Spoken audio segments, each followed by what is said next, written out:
Hello friends, in today's question,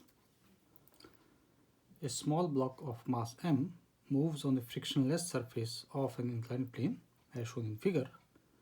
The angle of incline suddenly changes from 60 to 30 degree at point B. The block is initially at rest at A. Assume that collision between the block and the incline are totally inelastic, taking G as 10. So we are supposed to calculate these three things. First one is the speed of the block at point B immediately after it strikes the second incline. So we have two inclines, AB and BC. The angle of inclination of AB is 60, where the angle of inclination of BC is 30. So this object M traveling with some velocity V is going to strike at this incline BC, and it is said that it is totally inelastic in the first case. In the second part, the speed of the block at point C immediately before it leaves the second incline is, so we have to find out the velocity of block just before point C. And in the third, if the collision between the block and the incline is completely elastic, then the vertical or upward component of velocity of the block B at point B immediately after it strikes the second incline is. So the first two questions are based on inelastic collision between when the block M strikes the incline BC, and the third question is based when same block strikes elastically on the incline BC. So in the first case, let's solve the first two cases where it is said that the collision is inelastic. So we have to remember one important thing, that the basic property of inelastic as with elastic. So let us first of all discuss the basic property of inelastic, and we say for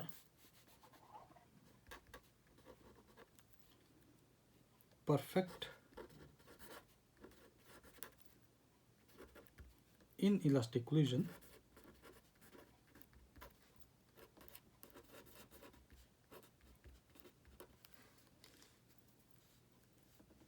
the component of the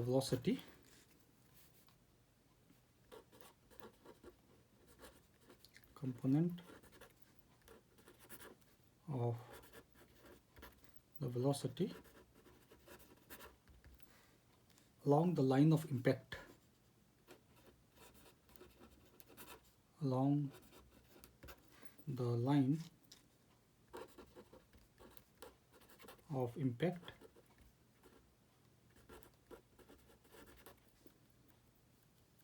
is will be 0.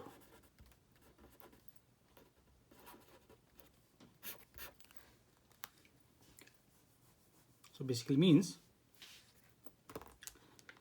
that as soon as, suppose this is our incline BC and this we have incline AB, as soon as the mass strikes this particular incline, it is going to have two components.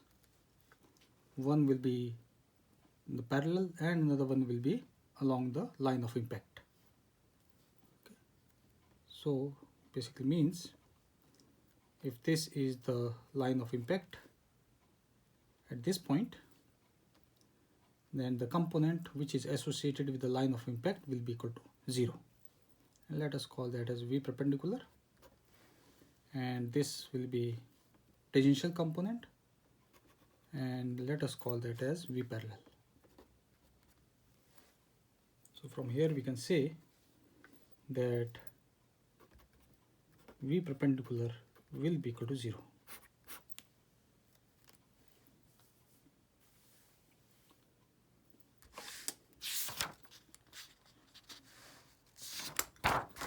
Now let's solve for the first part.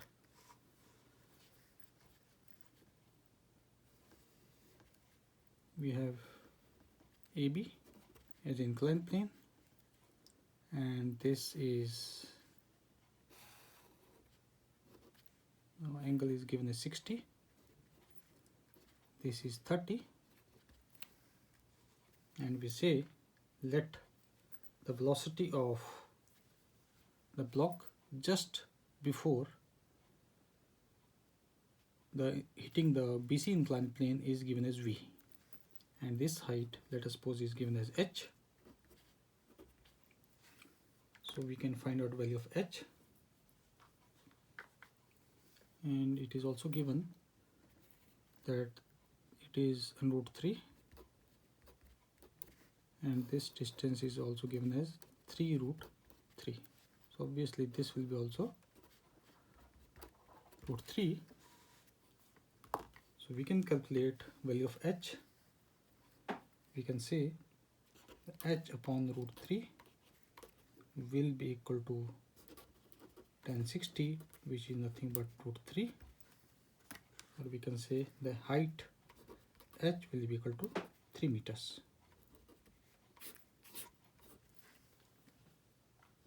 So let us suppose the velocity of the mass just before striking the inclined plane. It means here the velocity is given as V. Say if V is the velocity of mass m,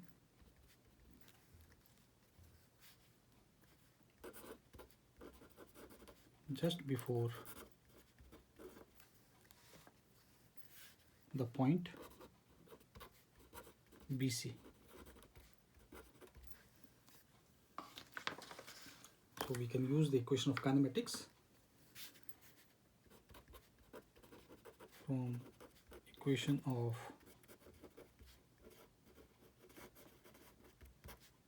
kinematics.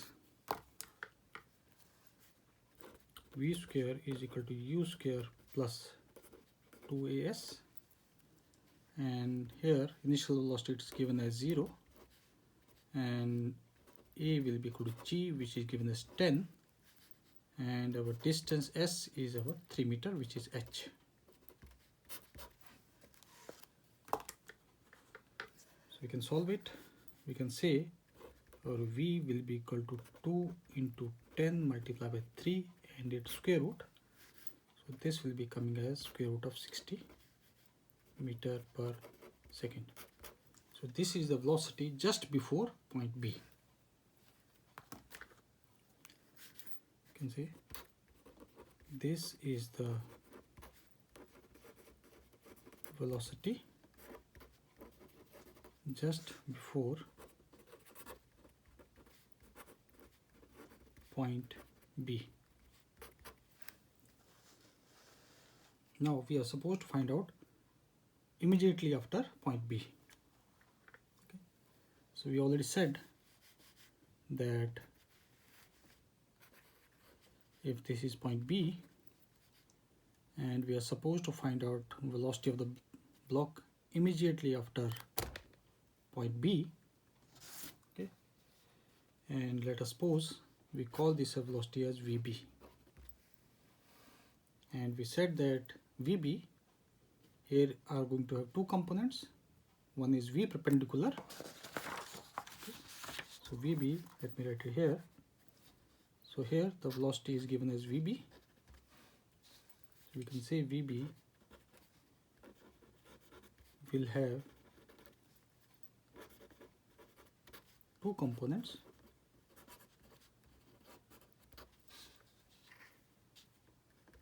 First component will be V perpendicular, which will equal to 0, and second will be our V parallel. Okay, and value of V parallel we are going to find out. Therefore, you can say that here V velocity VB will be equal to V parallel, and if we divide this into, you can say, the two components, So this is our point A. So from here it will be straightforward moving in this direction. Try to move in this direction, okay, with velocity VB, and it will be having one component in this direction, another one will be obviously equal to 0. And this is our, we can write this as V and cos of 30 degree.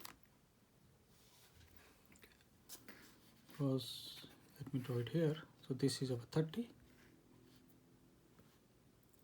So the angle with which it is going to strike, we can divide into total angle is 60. So we have going to have 30 plus 30. So this angle will be also 30 and this angle will be also 30. So automatically we are going to get this angle as 30. So this will be our V cos of 30. We substitute the values. V is our square root of 60. So we can say VB is equal to square root of 60, and we have cos of 30, that is 3 by 2, and we can write this as 2 into 15 into 3 to 2. So we get VB, 2 and 2 cancels out. We get this as square root of 45 meter per second. So this is the velocity immediately after point B. This is the velocity immediately after point B, or we can say option B is the correct option for part A.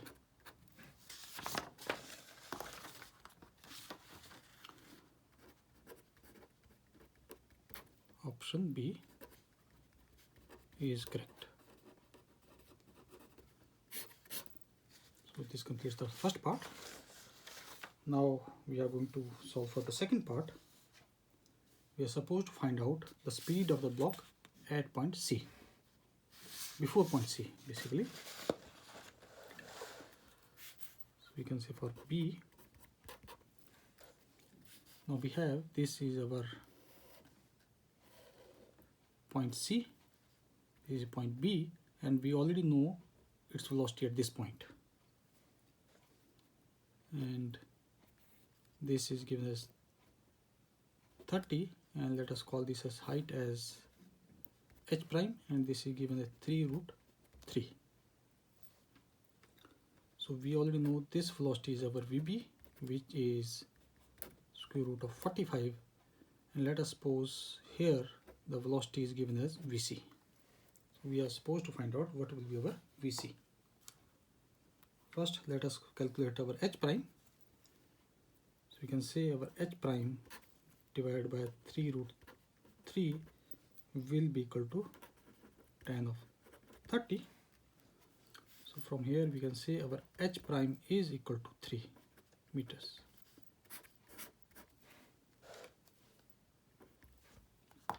Now in order to calculate the velocity at point C, you can say if VC is the velocity just before point C, then we can use the conservation of energy. The energy at point B will be equal to energy at point C. We can say, using energy conservation,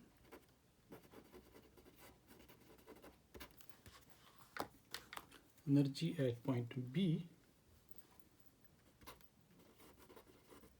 total energy at B is equal to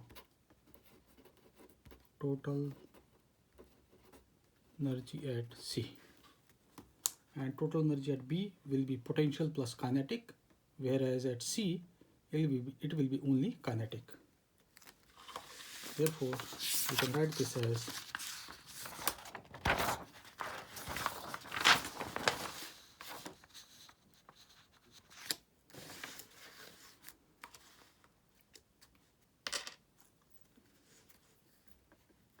half mVb square plus potential energy mgh prime is equal to half mvc square. So this is our kinetic energy at B, this is our potential energy at B, and this we have kinetic energy at C. We already know these values. We substitute it, we get half mVb, we already know, is square root of 45 whole square plus m. G is our 10, h prime we calculated as 3, this is half mvc square. Now here m cancels out throughout, so we can say this will be equal to 45 plus this will be our 30 multiplied by 2, and we get this as 60, which will be equal to Vc square, or we can say Vc will be equal to 105 meter per second. So this is the velocity just before point C. This is the velocity just before point C, or we can say option number B here also is correct.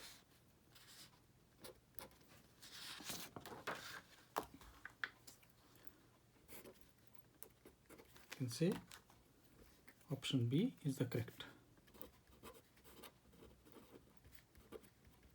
B is correct. Now the first two cases A and B was for inelastic, whereas third it states that it is for completely elastic. So first of all, let us study the basic property of a elastic collision. You can say for part C it says completely elastic. You can say for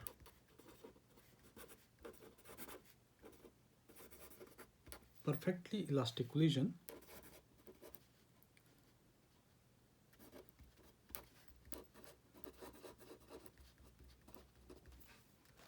the velocity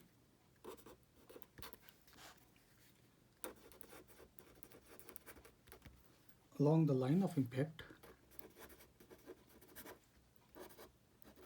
the line of impact reverses its direction.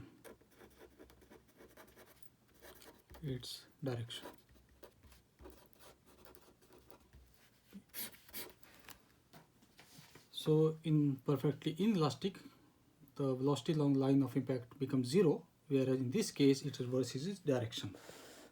So basically what it means, that suppose if this is the wall and we have an object which is traveling this direction with the velocity v, so it is going to have two components, v1 and let us suppose v2, and it strikes at this point. Now in this case the v2, and this is our line of impact, so v2 will be along the wall, whereas V1 will reverse the direction. Therefore, this will be our net V velocity. This means for perfect elastic, the velocity along the line of impact reverses the direction. Okay, along the line of impact, so V1 is going to reverse its direction. Therefore, let us redraw the figure for the elastic collision at point B. So in this case,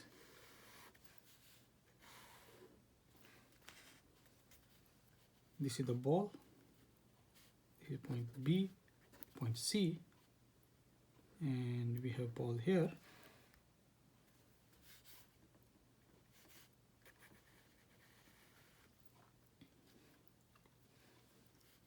So we already know that this component is our 45. Okay, now we can divide this component, we can say, into two parts. One will be in this direction and another one will be in this direction, in this direction. So we are going to get this as, this angle will be our 30 degree, and we have the component in this direction, and this whole angle is 90, this angle is 90, so therefore this angle will be coming as 60. So this is square root of 45, so we get this component at square root of 45 cos of 30, and this we get this as square root of 45 sine of 30. Okay, now this component is nothing but our, you can say, let us call this, this will be coming as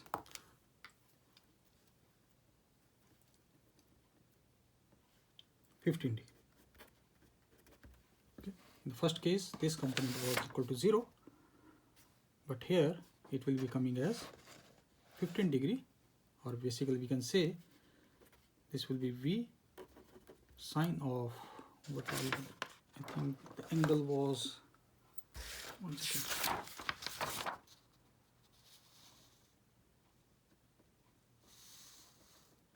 Yeah, angle was 30 degree. You can say this angle will be equal to V sine of 30.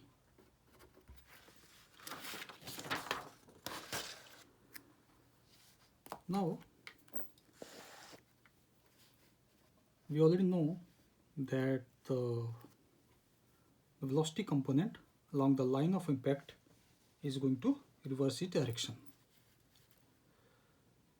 So this was our root of 15.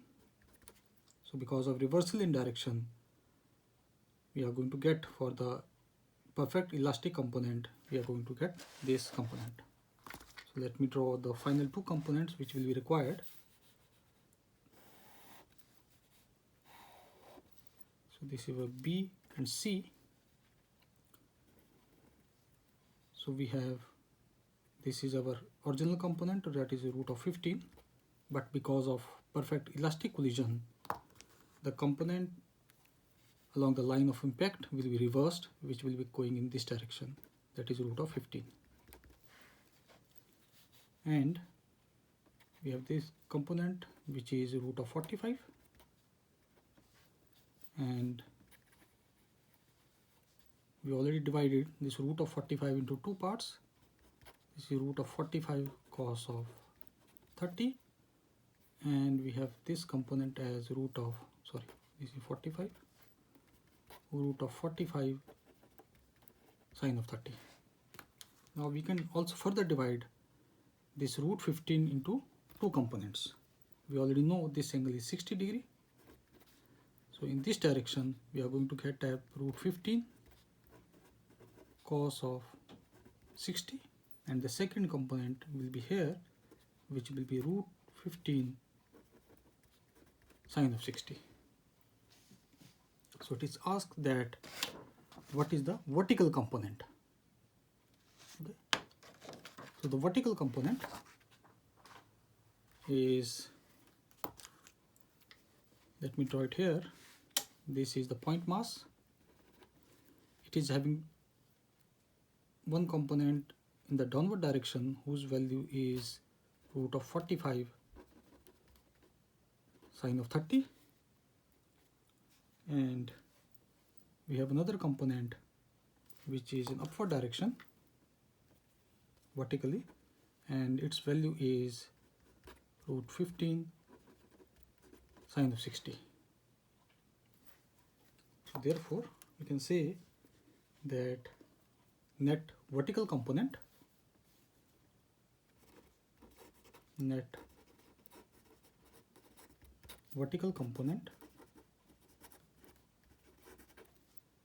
be equal to root 15 sine 60 minus root 45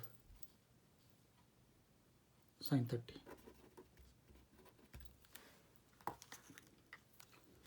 So this will be coming as root 45 by 2 and minus root 45 by 2. So these two cancels out. So finally we get this as 0. Therefore we can say that the vertical upward component of the velocity, therefore the vertical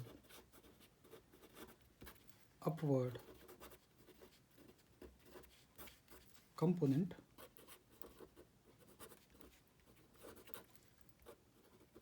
of the velocity will be 0. Thus you can say that here option number C is the correct option.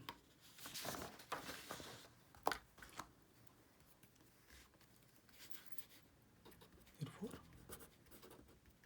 option C is the correct option.